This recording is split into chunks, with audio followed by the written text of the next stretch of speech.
thing. You got double the issues. You got your own and you got someone else's. Let's cut that off, okay? We're not taking on other people's stuff, okay? They're gonna deal with theirs, I'm gonna deal with mine, and I'm gonna push past it, and that's what I'm gonna do. If you're not gonna do that, that's on you, okay? I'm not gonna take accountability for you. You have to do that for yourself. No one's coming to save you. No one's coming to help you. You have to help yourself, okay? Welcome back to my channel. Welcome to Vlogmas day 12. Today's video, I'm gonna talk to you about, be real with you, why you have anxiety. I'm gonna tell you how I struggled with anxiety, how to overcome it. Let's get into it. So the first thing I did to overcome anxiety is literally face it. You cannot pretend and say you don't have it. You have to acknowledge it, okay? It's like this avoidant, like, oh, I'm okay, I'm fine, and like I'm just triggered and I'm not gonna even, it is what it is. Like, you have to face it and figure out what it is that is triggering you and giving you anxiety. And you have to be self-aware in this moment. Like, you have to realize that literally anxiety is just communicating to you that there's some sort of need that you have that you're not fulfilling, that you are doing actions that yourself and your subconscious mind is telling you, dude, don't do that anymore. Like, stop doing that. So it's going to give you anxiety because in your subconscious mind, you know that you shouldn't be hanging out with this person, or you know that you shouldn't be speeding, or you know that you shouldn't be eating these things, or you know blah blah blah blah, whatever it is that you're doing that you know you shouldn't be doing. It's gonna give you anxiety because you know you shouldn't be doing those things. Or let's just say the lack thereof movement. You are stagnant, you aren't moving, you are in denial, you aren't moving, and now you get anxiety because you aren't going anywhere. Your body's telling you, get up, move, do something, make a decision. All of those ideas, all of those things that you think about in your mind that you do not do action towards are gonna give you anxiety. You're literally stagnant. And the anxiety, you can feel it just even talking about it. The anxiety is the pressure to get things done. That's what anxiety is. You get paralyzed because there's so many things that need to get done, and you just need to focus on the top things, okay? The most important things. You need to literally look at your list of things that you need to get done and be real with yourself and be like, all right, like these top two things, if I got those two things done, like I know my anxiety would go down like 50% because I feel accomplished, I feel productive, I feel good because I am getting those things done. If you procrastinate on the big stuff, that's really gonna weigh you down, and you're worried about all these like little things, you're gonna waste your energy. Like, get those big things done, and then you're gonna get momentum because you've gotten that adrenaline, or not adrenaline, it's like honestly it's kind of basically like dopamine. Like, you're getting that like high off of like accomplishing something. I mean, for most people I feel like it would be like working out, eating right. Like, those decisions are everyday things that we all have to make, and when we make the good ones, we feel better about ourselves. Like, we feel better about ourselves, period, you know? Or making decisions that are gonna help you save money. So like, not eating out as much, that's gonna help you save money, and it's gonna help you feel better. But if you're doing both of those things, you're gonna get anxiety because you know you're spending way too much money, and you know that it's making you feel like crap, and you know you're not gonna be hungry again. And like, you could be using that $30 that you spent on one meal, you could be buying a week's worth of groceries. You know, that's something that was for me. I looked at my finances and I realized, oh my gosh, I am making myself run down and barely have gas money because I'm spending and lazy. I'm not prioritizing my health. I'm prioritizing my my meal prepping and prioritizing being prepared, I think, is also another thing that can give you anxiety. If you're lack preparedness, you're frazzled. You are running late, you don't have an outfit, you don't have food to eat for the day, you're running late and you want to stop at Starbucks and you're just like, I'm spending $25 on a drink and food, and I'm probably gonna get me another little snack for later, like because I'm gonna be at work all day, and then you can't focus at work because you're thinking about your lunch, and because you didn't meal prep it, you didn't bring anything. Like, you have to get prepared. You have to be prepared. And that is talking from experience, because if you don't have that, if you're not doing your laundry, if you're not folding your clothes, if you're not picking out your outfits, if you're not, even if you're gonna wear the same dang thing, just make sure it's washed. Make sure that you smell good. Make sure you took a shower the night before. Make sure that your hair's done. Make sure you did a little bit of something, even if you're a minimal girly. Do something. Get put together, you're gonna feel better. If you feel better, you're gonna make better decisions. And then it just piles on top of it. But it's also the alter of that is, if you don't feel good, you're gonna make bad decisions. And the bad decisions are gonna make you feel worse. And that's anxiety. Do you feel me here? Get it? Now, we're not saying I am anxiety. No, we have it and we can get rid of it, okay? You have to face it and then conquer it, figure out what it is that's going on, and make some actions. Stop procrastinating, okay? Life is not always just relax, take a nap, chill, and like do things like that. Rest is important. Rest is very important, but you have to do actions. You have to make actions. You have to wear yourself out, you know, like a little kid. Like, when they have so much energy, you gotta wear them out, because they're not gonna go to sleep. Their mind's always going. They're always like, they have so much energy to spare, and we're the same way though. We're the same way. We need to get our body moving. We need to do things so that our mind, when it comes time to actually rest, we can shut down and we can actually get that rest. Otherwise, you have all this pent up energy, and that's where you can get like restless. You can feel like really restless, like you can't find a comfortable position to sleep in, you can't stay asleep, your legs are like shaky, like, or twitchy. Restless leg syndrome, not good. That's you're messing up your sleep now. And there's just so many things. There's so many things. Like, I had to cut out, like, I still drink caffeine, but I have to drink it early on in the day. I don't have it multiple times a week either. I try to make sure that any drinks that I drink don't have caffeine, because caffeine can also trigger your anxiety. So can chocolate. Pepper has caffeine in it. Did you know that?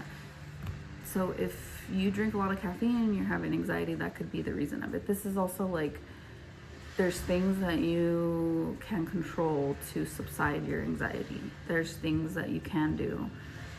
There might be some things like genetically that maybe are giving you these feelings. You know, everybody's built different.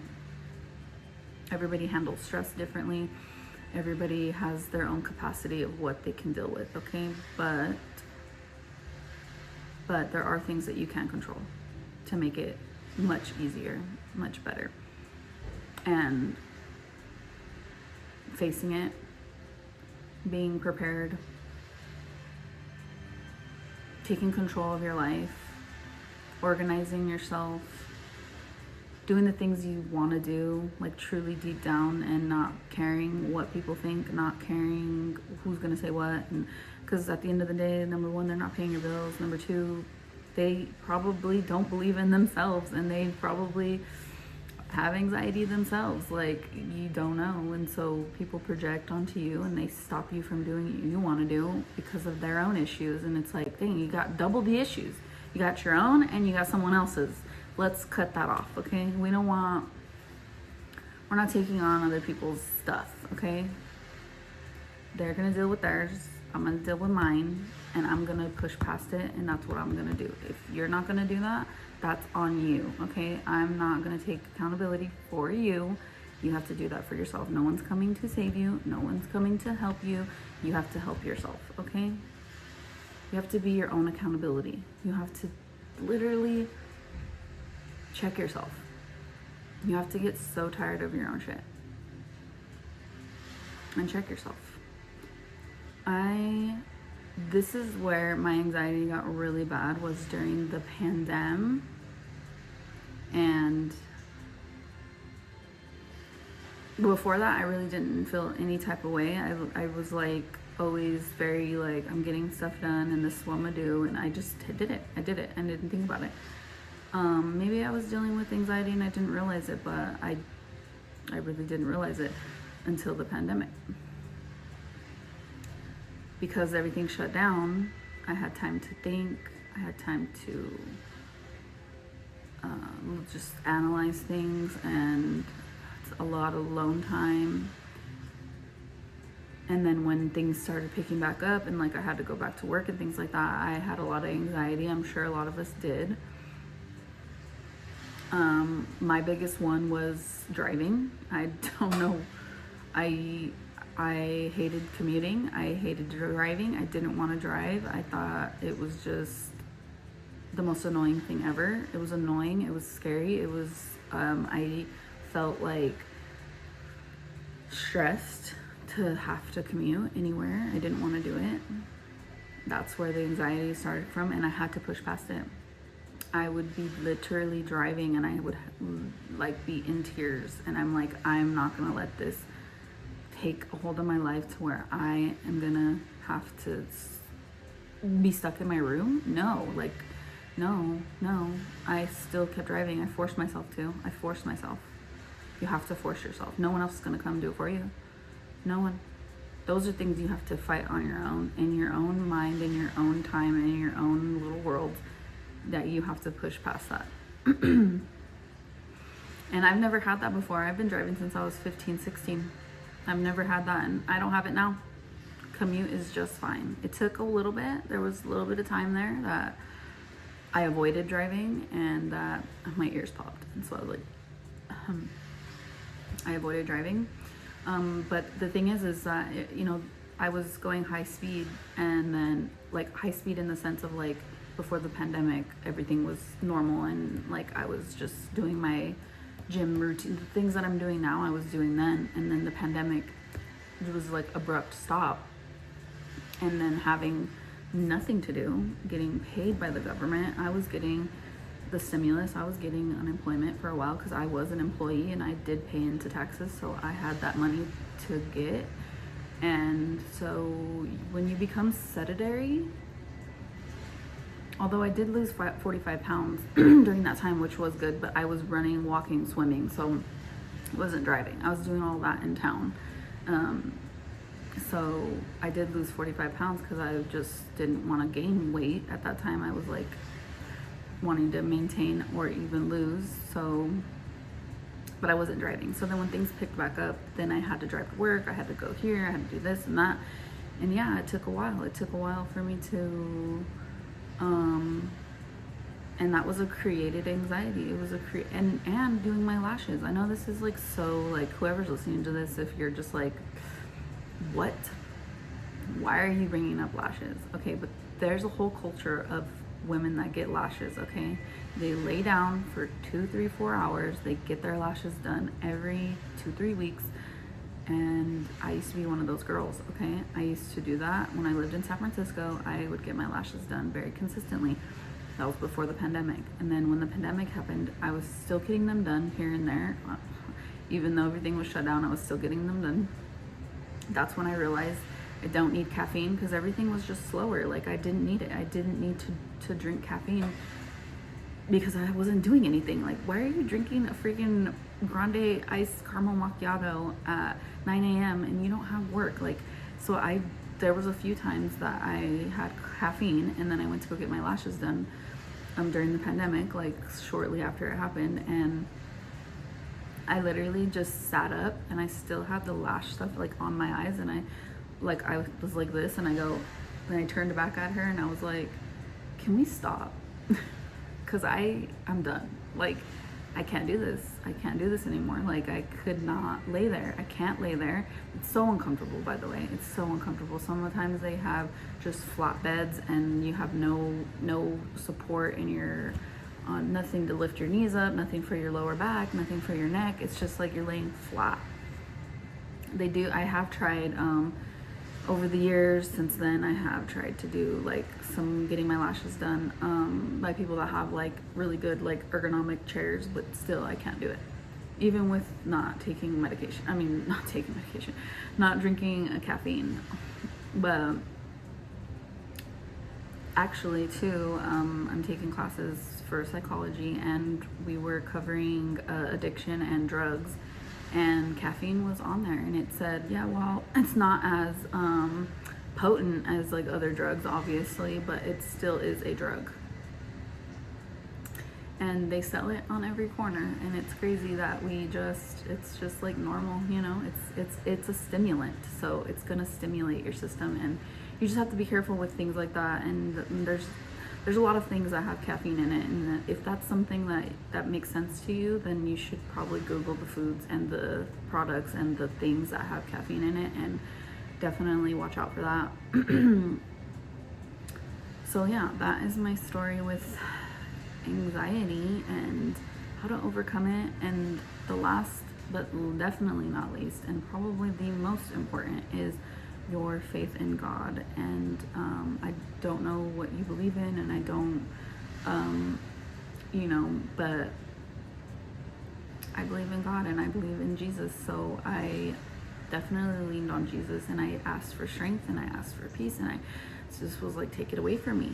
You cast all your cares onto him, and he's gonna take it away from you, and he does, and he did. And so while it's not 100% gone, and sometimes I still have caffeine, and I just been on and off with my lashes, doing my own, and you just find ways to cope, and you find ways to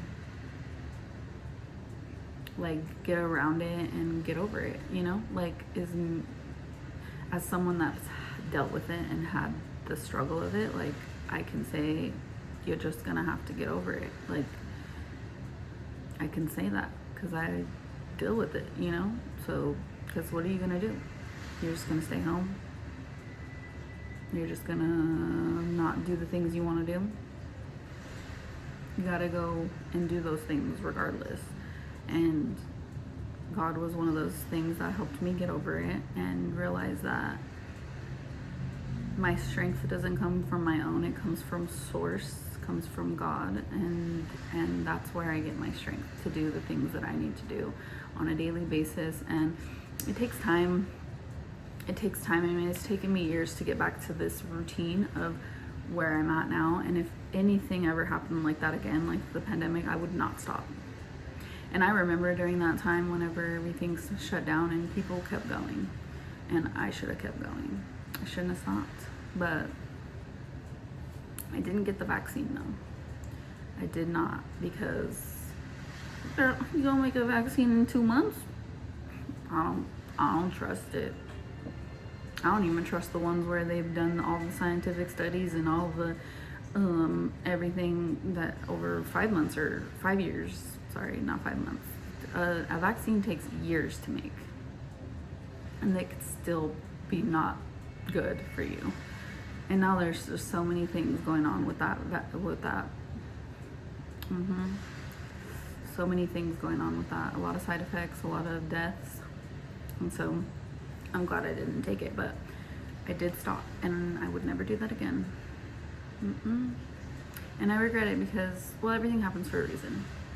But I was before that, I was at a salon. I had just moved back from San Francisco, and I was an assistant to a salon owner out there. And I learned a lot. I learned a lot about business. I learned a lot about having a salon. I was basically like the right-hand man to the owner, one of like 5 assistants.